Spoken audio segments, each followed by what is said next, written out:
Scott. Scott's agreed to give us a testimonial about his experience here at our clinic. How were you referred to us, Scott?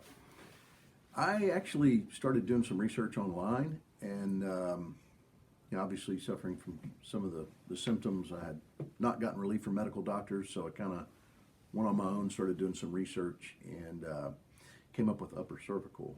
And one of them, I think, was the Blair method or whatever, and that led me further into upper cervical to you.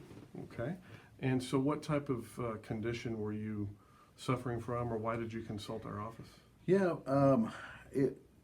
finally I figured out that it was actually Meniere's disease that I was diagnosed with through a long, treacherous road of medical doctor, referred to a neurologist who went through a battery of MRIs and dye tests and different things, and then handed over to an ENT specialist and went through a whole series again of tests and everything. And the ENT is the one who actually diagnosed me with Meniere's disease. And some of the treatments that they were talking about didn't really sit well with me, as far as putting like a shunt in your eardrum.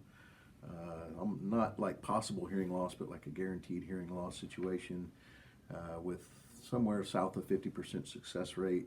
It just wasn't an answer. So that pushed me to look for other things. So that's how I found you. So what symptoms were you having? I mean, what was life like before you found us? So the symptoms with the Meniere's, through this whole process, I would walk around daily with vertigo so bad that you didn't know really kind of where the floor was. The room's kind of spinning, the walls are slanted, and you're always wanting to hold on to something. That would be the mild side of it. The severe side of it would be where the room's spinning and tumbling like you're literally in a tumble dryer or some kind of wicked roller coaster ride that won't stop. And it caused severe nausea, and it's just no way to live. That was usually followed by severe migraine headache, cluster migraine headaches, and different things like that. So it got to the point to where I was worried about my job. I was worried about ever being able to drive again. I was worried about a lot of things. So this is, for me, it was a pretty, kind of a gotcha moment for me where I was scared. So it was definitely affecting your life, your work, no doubt about it. activities of daily living, everything. All the way to my mood, my depression. I mean, there's some wicked things that start happening when you think you're going to be living with this for the rest of your life. And they're real. And I went through all those things. So we brought you in, we did some imaging on your neck, and we showed you what we found. How would you describe what we did? How was the correction like? And this isn't a knock on you, obviously, because we've come through the full circle of the treatment, but honestly, the first 2 weeks, I didn't know if I was on the right track or not. I didn't know if I was at the right place. I wasn't experiencing really any instant relief at all. And so, with encouragement from my wife and everything else, stay the course, just stay the course, stay the course. And of course you as well, saying this isn't a light switch we can turn. This is a process. So, just having to stay that course was the hardest part. The first 2, maybe 3 weeks, it seems like about that third week, we were doing some pretty heavy treatments there. I think you were hitting me like every other day or something like that. But about that third week, 2.5 week mark, it seemed like I was still feeling symptoms and I was still feeling not so hot, but it was different. And that's all I can describe it as, is different. Seemed like I noticed a change at that point.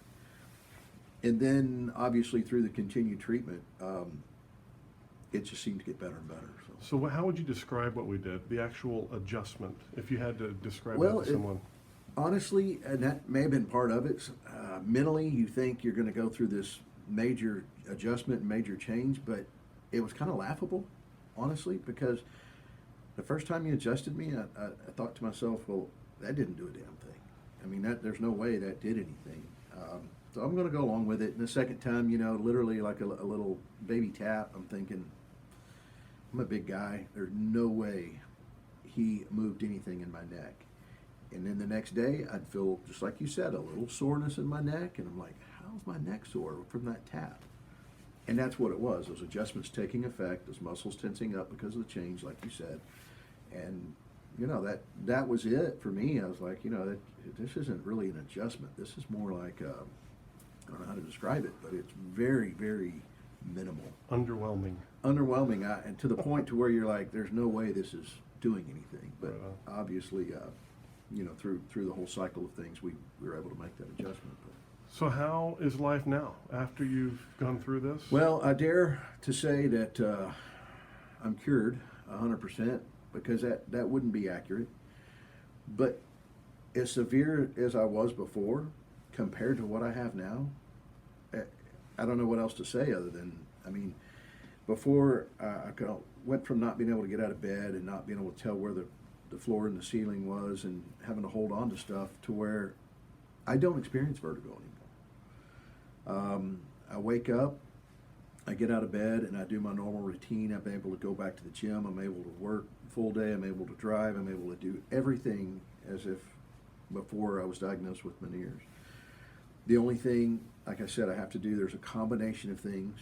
Obviously, I've removed the salt from my diet. I've removed, you know, I've done a lot of different things, some supplements and other things. But through this combination of things, I'm able to manage the Meniere's to the point to where, yeah, I'll still get some vertigo.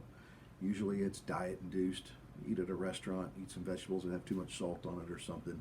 And I'll go through a brief moment of dizziness, okay, where it's just kind of uneasy feeling, where you kind of feel a little woozy.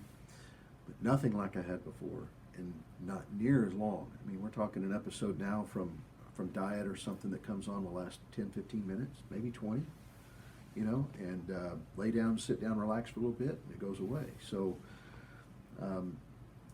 I think since we've had I've been seeing you for like 6 months now, maybe less, I don't remember.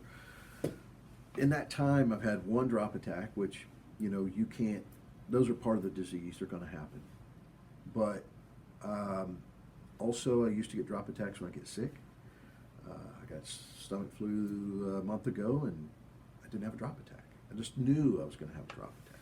It's one of those anxiety things, you know it's going to happen. Sure. And it never did. So to me, that's a big change. So if you had to put a percentage of improvement, what would you say the percentage of improvement was from before you were ever adjusted to today? To today, I mean, I would have to put it in the mid to upper 90s. Awesome. I mean, even if I'm being optimistic, I would say, I mean, conservative, I'd say 90. All right. But personally, I think I'm 95 to 98%. I mean, there's still that 1 or 2% that I have to manage through diet and through, some of it's never going to go away. I mean, let's just face it, that's just Meniere's. So, Could be, right. but the difference for me is I'm carrying on a normal life with a few adjustments, like it wasn't even there. Perfect. So what would you tell somebody who's never been in our office? What would you say to that person that's watching this video? You know, I would encourage them to try, because honestly, originally when I started with you, I went through that cycle like, look, this is just another deal that's not going to work. This is, you know, costs money. We don't have the money. You know, you go through this whole thing, but looking back on it, it's the best thing I ever did. And I would tell you, just stay the course, stay the course, stay the course, because you're going to be 3 weeks into it thinking this isn't doing anything for you. And then after a couple of months, you're going to be wanting to come in. So just don't give up on the treatment would be the biggest thing I would say, because, you know, I've even heard on the group on line, they say, oh, I tried it, it didn't work. And I'm sometimes curious, how long did you try it? Oh, I went 5 times over 2 weeks. It's like, well, you didn't really, I don't think you got close to the finish line. Right. And I think, and I know why, because in that 2.5 week mark, I was thinking, this is a big waste of money, I'm out. And I could see where most people would throw their hands up. Sure. But stay the course, stay the course. And again, I think encouragement from you too, telling me, Scott, hey, you're gonna go backwards.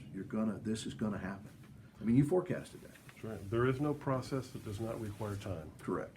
Very So good. it's, you know, encouragement from you, encouragement from others around, but that's the biggest thing. Don't hesitate to do it, and when you do it, stay the course. that's the best advice I can get, and it changed my life. I mean, and hopefully you'll be able to help others, and that's why I wanted to do this video. Well, that's, Because if you can help someone like me, I think you can help anybody.